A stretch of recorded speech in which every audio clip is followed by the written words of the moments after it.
While I enjoy myself, will I ever have the need to regret my current lifestyle in time to come? Or will this life continue to bring me joy with no pain or regret? These questions danced on the minds of a group of girls as they listened to Ezinne's story. Ezinne at 24 was the bold, carefree student who lived life on her own terms. She wasn't unaware of the judgmental glances from older women or the jealous murmurs from her peers. Life is short, isn't it? She often told herself. Why should I deny myself the pleasures it offers? She dated men who showered her with gifts and money and reminded her of her youthful body. Ezinne had been raised in a devout Christian family where her parents instilled strict values. Whenever she returned to the small neighborhood where she grew up, she wore a mask of innocence, playing the role of the devoted daughter who had taken her parents' teaching to heart. During one of her visits to her home, Mama Chinyere, a neighbor who had watched her grow, came calling. Her visit wasn't just to exchange pleasantries, she came with an offer. My son, Chijoke, has been asking about a good Christian girl to marry, she said. He's doing very well abroad, and I thought of you, Ezinne. You've always been such a well-mannered girl. Ezinne's heart sank. The irony of being praised for virtues she no longer embodied was almost too much to bear. But she kept her calm, and Mama Chinyere took her number and promised to send it to her son so they could start building a relationship before his arrival. She agreed to talk to Chijoke, knowing fully well that her current life was far from the idea Mama Chinyere had painted. As her conversation with Chijoke began, Ezinne knew her lifestyle would not get her the admiration of the young man. Chijoke was kind, ambitious, and deeply rooted in his faith, completely different from the men she had entangled herself with. She knew that if he ever discovered the truth about her, everything would fall apart. Desperation drove her to an extreme decision. She booked an appointment with a gynecologist, explaining her desire for a procedure to restore her virginity. It's a simple process, the doctor assured her, but you must follow the post-surgery care instructions seriously, he said. They proceeded with the procedure, and afterward, Ezinne left the clinic, feeling both relieved and anxious. She believed this would be her chance to start afresh, to erase the mistakes of her past. Days passed, and what began as a hopeful step soon turned into a nightmare. The stitches became infected, causing unbearable pain and swelling. Ezinne had ignored the doctor's instructions to avoid strenuous activities and maintain strict hygiene. Her wound worsened. Days turned into weeks and the infection grew out of control. Keloids formed grotesque, covering her most private area. She could no longer change clothes or bathe in front of others, fearing anyone might see the horrific results of her desperate attempt to fake purity. By the time she returned to the clinic, the doctor's face was grave. The wound has been severely infected. It's not just about reversing the damage now. You are at risk of further complications. Ezinne pleaded for help, but the only solution offered was a lengthy course of medication. As she took the prescribed medication, her condition deteriorated further. The keloids began to emit a foul odor. Soon her presence turned into something people instinctively avoided. Neighbors spoke about her. Her lodge mates, classmates, men, women, boys, girls, old and young ran away when she approached. Soon her friends stopped visiting. Despite her worsening conditions, Ezinne continued her conversations with Chijoke. She crafted excuses to avoid meeting him in person, hoping against hope that she could find a solution before he returned to Nigeria. One morning, Chijoke informed her about his arrival, which would be in 3 weeks' time. She knew she could not keep her secret anymore. The shame, the regrets, and the consequences of her choices weighed heavily on her. See what I've done to myself, trying to be someone I am not. I should have presented myself the way I was. Ezinne realized that her pursuit of worldly pleasures and deception had cost her not just her health, but her dignity and peace of mind. Her desperation for help became high. She visited so many places, used both herbal and conventional medicines, but saw no improvement. Instead, her condition worsened and even exposed her to greater risk. When Chijioke finally arrived, he visited her at school. It was academic section and she was attending classes. From afar, he was struck by her beauty. She was even more captivating than her pictures and video calls had conveyed. Chijioke ran over to her and gave her a warm embrace, and then pulled back. "What is that awful smell about?"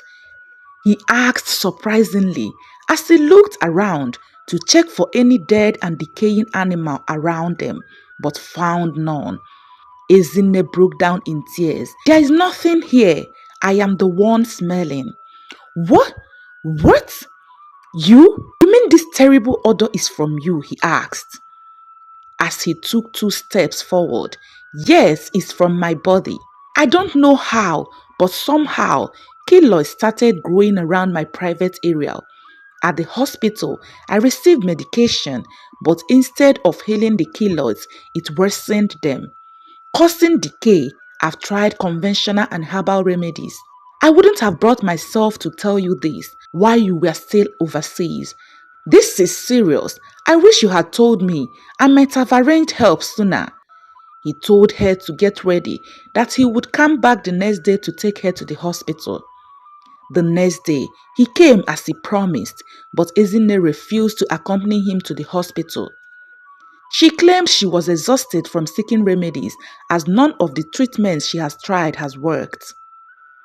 Chijioke insisted they tried other hospitals and doctors, but she refused. When he saw that she was headstrong on not going to the hospital with him to get help, he left, yet refused to give up on her. The next day he returned, hoping she would reconsider and let him assist.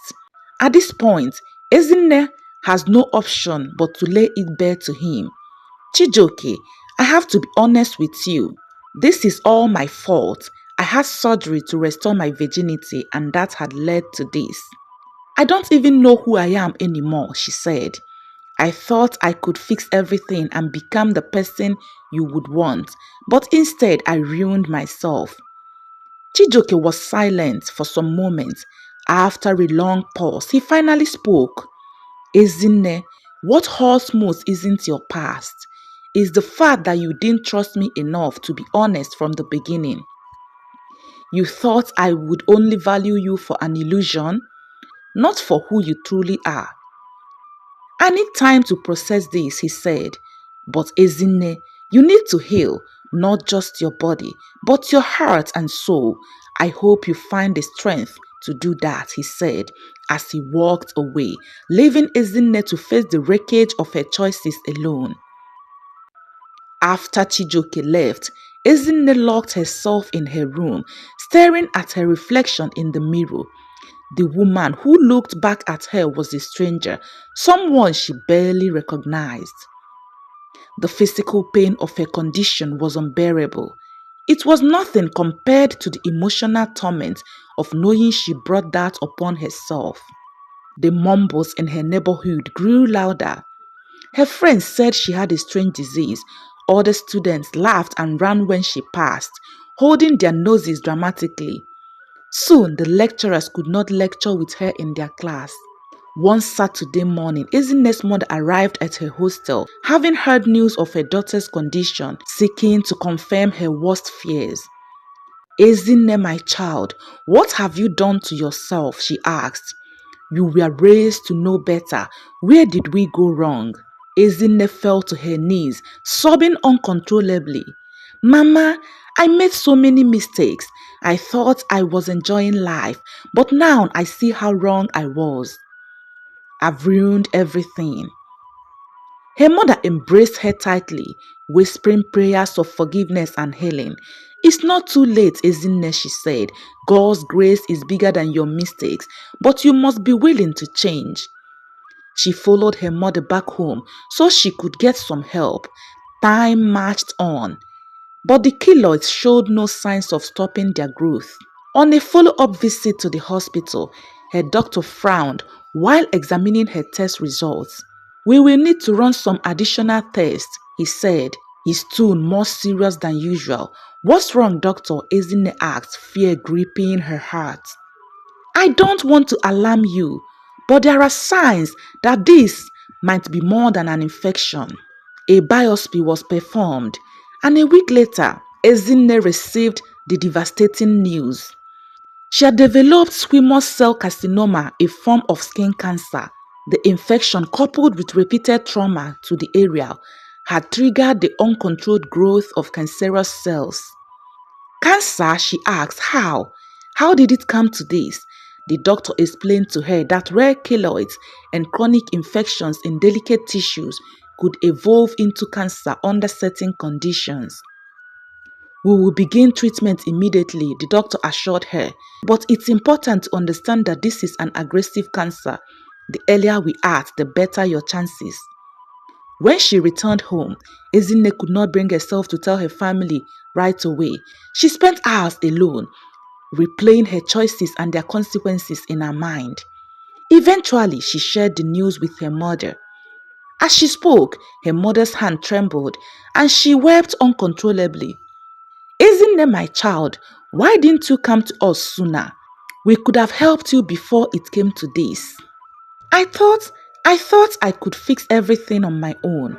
With her family's support, she began chemotherapy, enduring the grueling cycles with a mix of hope and despair. The treatment sapped her strength, leaving her bedridden for days at a time. As her condition worsened, Ezine knew she didn't have much time left. She asked to be taken to the church so she could speak to the youths. When she got there, she advised and urged them to stay true to their values and avoid the mistakes she had made. She said a simple prayer for herself. "Lord, thank you for giving me the chance to see the error of my ways. I may not have much time left, but I am grateful for the peace you've given me in these last days. May my life serve as warning and a reminder that no one can escape the consequences of their choices. Amen." In the days that followed, she passed away. Her death shocked her community, leaving many reflecting on the fragility of life and the importance of staying true to oneself. At her funeral, the youth leader told the youths that she faced her mistakes, owned them, and taught them all the value of living an authentic life. He urged the youth to honor her by learning from her mistakes. Ezine's story taught the youth about self-worth, integrity, and the dangers of living a double life. Ezine's mother found comfort in the knowledge that her daughter had returned to her faith before her passing. "She may be gone, but her story will save others," she said.